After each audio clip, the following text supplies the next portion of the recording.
"My love for you is infinite," said John as he wiped the tears from my eye. "I love you so much," I replied. He took my hand and we both walked down to the sea. I could see a lot of couples engaging in romantic activities. Everyone seemed so happy. I had felt happy to see John too. We stood in front of the waves and allowed them to gently kiss our feet. As I laid my head on his shoulder, I remembered the day we met like it was yesterday. I was in high school, and John had just transferred to our school. He walked into our classroom, and I was immediately struck by his hazel eyes and charming smile. He looked confident and self-assured, but there was also something vulnerable about him that drew me in. As he made his way to the empty seat next to me, I felt my heart racing with excitement. He introduced himself, and we started talking. I was surprised by how easy it was to talk to him, how much we had in common. From that day on, John and I were inseparable. We went on long walks, had deep conversations, and explored our town together. I had never felt such a strong connection with anyone before. As we grew older, our love only deepened. We went to the same college, studied together, and eventually started living together. John proposed to me on a romantic beach getaway. I was overwhelmed with emotion as I said yes. We hugged, kissed, and cried together. The sound of the waves crashing in the background, but life had other plans.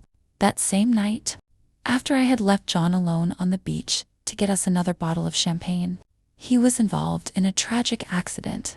A car had lost control and hit him, leaving him with fatal injuries. I was devastated when I received the news. My world came crashing down around me. I couldn't eat, sleep, or function. Even now, 2 years later, the pain still lingered. The pain was too much to bear, but I had learned to live with it, to find ways to honor John's memory and keep his spirit alive. As I stood on my balcony, the wind blowing through my hair, I felt a sense of peace wash over me. I knew that John was still with me, in my heart, in my memories. I took a deep breath, feeling the salty air fill my lungs. I closed my eyes, remembering the way John used to make me laugh. Tears streamed down my face as I thought about what could have been, what should have been. But even in death, John had taught me the value of living, of loving, of cherishing every moment. As the sun began to set, casting a golden glow over the ocean, I smiled through my tears.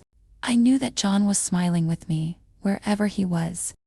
And as I walked away from my balcony, the sound of the waves fading into the distance, I felt a sense of hope, of renewal. I knew that I would always carry John's memory with me, but I also knew that I had to keep moving forward to find happiness again. The question was, how? How does one know when it is time to move on? Wiping the tears from my eyes, I wondered if I would ever love another the way I loved John.